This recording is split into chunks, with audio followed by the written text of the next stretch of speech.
Here it is. I'm revealing my entire current business strategy. And for context, I'm doing just around 6 figures a month, which is around a little bit over $1 million a year with Amazon. And I want to just show you guys exactly what I'm doing step by step because it's working for me. So I'm essentially going to license this process out. Whether you're a true beginner who's going to sign up for a seller account tomorrow or have been building this business for 6 or 9 months, this is going to be a tremendous amount of help for you. But first, before we go into that, I want to show you guys 2 screenshots, one from the early days of just starting and one from a little bit more recent on some sales success. So this is when I first got started in June of 2022, really not that long ago, considering we just got into 2026.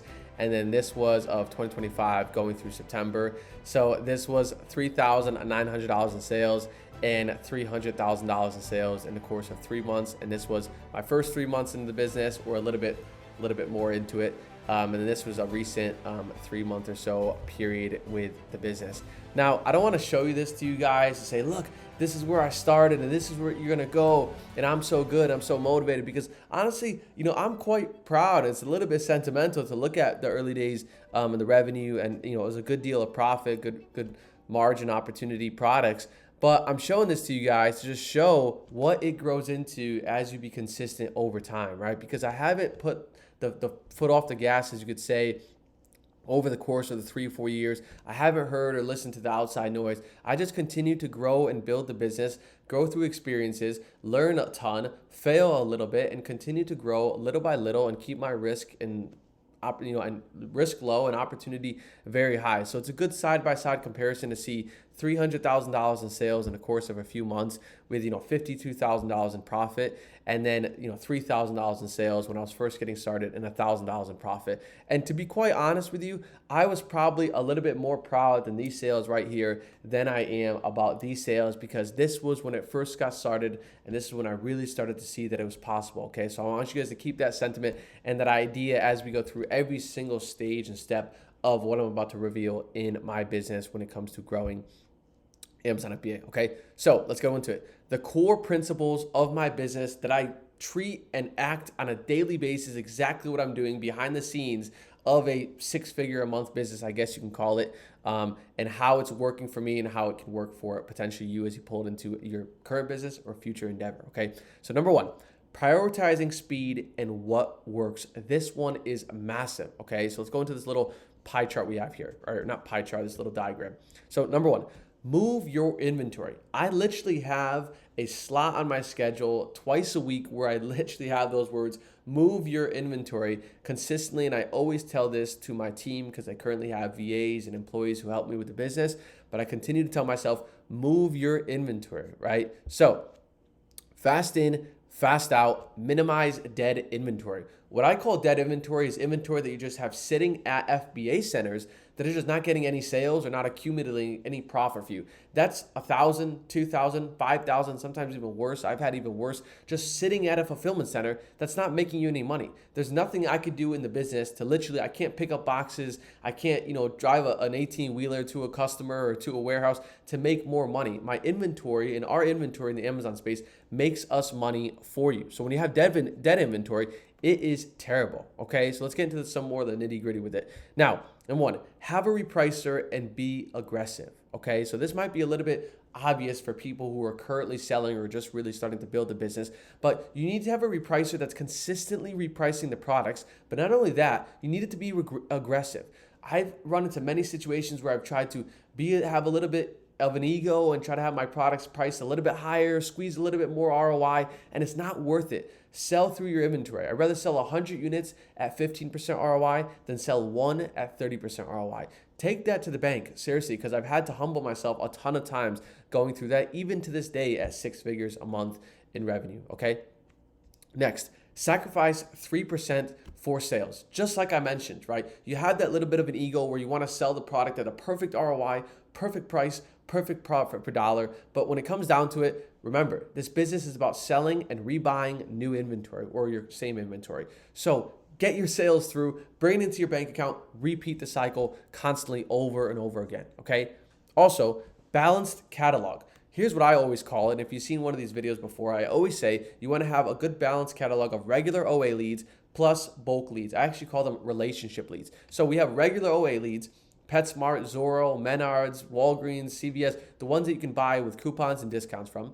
Then we have these bulk relationship leads that are smaller mom and pop-ish or medium-sized retailers where you can reach out to via email, via phone call, get a bulk order in, and have that become a lead as well, right? It's essentially like a hybrid wholesale. By having a balance of that, you have fast speed of inventory, fast profits, but also a sustainable catalog by having essentially a relationship with a supplier. So you want to keep a good little steady pace on both of those, all right? And next, fast suppliers, all right? Shipping prep Amazon. Shipping prep Amazon. That's what the scale and the process that you want to go through. And when I say fast suppliers, remember how I mentioned balanced catalog and regular OA leads and bulk leads? Well, this kind of ties back into it. If you have 4 suppliers and they take 3 months to ship the product, well, it's going to absolutely cater and destroy your business, right? But by having suppliers like, for example, PetSmart, who ships out the next day, or for example, you have a small retailer relationship who takes 3 or 4 days to ship the product, that brings money in and out at a fast pace. It brings it to the prep center.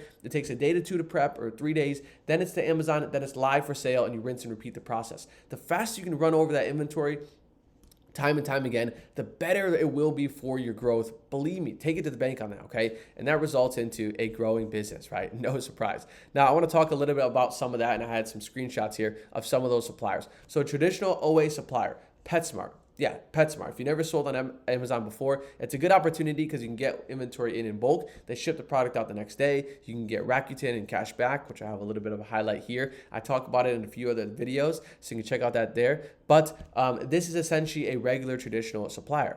Or we have, also in the same niche here, pet category, a more mom and pop, smaller retailer supplier. Pet Supplies Plus, right? You can literally sit there and think to yourself on left shoulder, right shoulder, have I heard of Pet Supplies Plus? No. Have I heard of PetSmart? Probably so, right? If you're based in the US, it's a little bit more common. I've never heard of this one in my life until I found this out. But this is an example of maybe finding a smaller retailer, reaching out to them and saying, hey, I can't see this product here, but I think this is a good opportunity for me. I reach out to them and say, hey, can I please buy this product in bulk?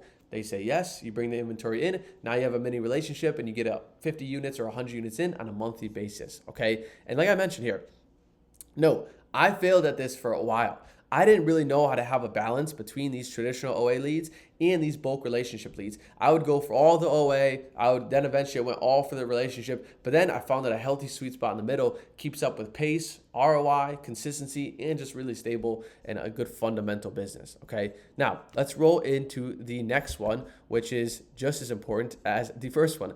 Number 2, buying inventory in bulk, and this ties all the way back to those relationship leads, not the OA ones, but the relationship ones, okay? Getting more in bulk. This means doing more with less, all right? Maybe you've heard of that before, but essentially getting more output while doing less work. It's kind of what everybody's dream is, all right? So we have these relationship leads where we're securing inventory in bulk. I like to call it securing because that's what we're really trying to do when we place our inventory purchases. We're trying to bring that inventory inbound to our prep center, to our house to have it prepped. So by getting little relationships, by emailing a supplier, by getting on the phone with them, now we have dialogue and communication where essentially we can now purchase an inventory or purchase of 100 or 200 units at a 10% discount by placing one email, one phone call, one order, and we do the same thing for February, March, April, June, and May, and June, and so on, okay? A lot easier than placing a lot of these mini orders, okay? So what this does for you is it builds a relationship for more leads.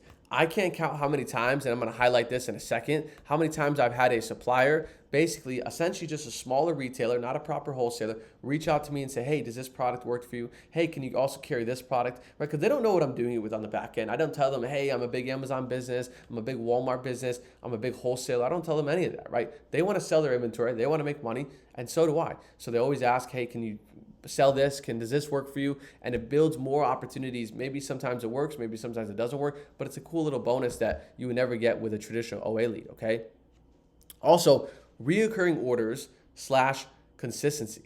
So by having some sort of relationship with a supplier where now you're, emailing on every Monday of every single month or whatever it is, or every single week, or even better, you can time up your inventory where you're buying 100 units because you can sell 75, so you're having a little bit of extra stock, but you know exactly when to buy the inventory again. So it creates that consistency in the business, all right?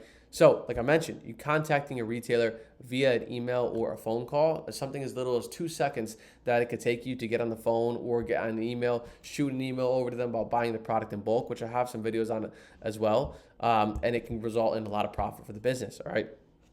And this is awesome too as well. This is not wholesale. You don't need an LLC, don't need an EIN, don't need a tax ID, permit, anything like that. You're doing a hybrid wholesale, essentially skipping the wholesale headache while getting through with retailers. And at the end of the day, what it creates is less stress and more stability within the business. And rather than placing 100 orders with Walgreens, you place one with a small retailer who also carries the same product from Walgreens at a semi-close price for profitability. And that might be one that's a little bit of a surprise to you when it comes to buying in bulk. And I wanted to highlight that example as well with this. You can see here we have Walgreens, right? Proper supplier. I bought many products from Walgreens starting my business, right? Good 20% coupons here. Typically BOGOs, buy one, get one free, whatever it may be, versus a store that probably you never heard of, weldingstore.com. A smaller to mid-sized retailer where you can reach out to via email, via phone call, and get this product in bulk and not have to pay the base pricing and not have to place orders of 10, 20, 30, and so on. All right, moving on. All right, to the third one here. Staying organized and systemized, and this really pulls it all together when it comes to actually building out the business and getting to that 6-figure a month mark, okay? So here we go.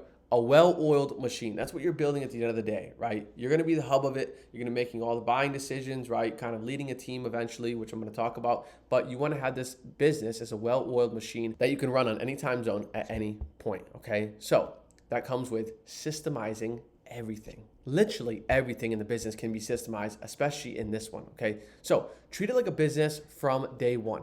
Have things organized. Have a proper email. Have good Google Sheets, have your orders tracked, have your invoices, have your dates, have how much money you spend, keep everything organized from day one. Treat it like a business, because when it does get to the 6-figure a month mark, not saying it gets chaotic, but you want to be prepared when you do get there, because it will get there, okay?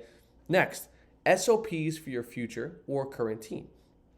SOP stands for Standard Operating Procedure, and essentially is saying like this is exactly how you're supposed to do this line of work. So instead of having you do every little admin or sourcing task within the business, you replicate exactly how you want it done.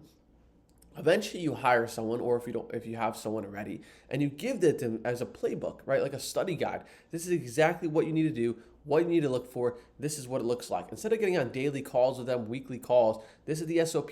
We'll do updated trainings and always update it over time, but this is what it has to happen, okay? This is huge when it comes to growing, all right? Next, leads tracked in a master sheet. You want to have one master sheet where you track replenishment leads, BOGOs, restocks, seasonal, one-time opportunities, whatever it may be. Have everything tracked and organized where you can have this big catalog to always reflect back onto over time, all right? And lastly, inventory purchases tracked in a sheet. Like I said, spend, invoice number, order number, all of that. And what this does is it buys back your time. And this is going to really open your eyes, because I wanted to screenshot some of the stuff that I'm working on.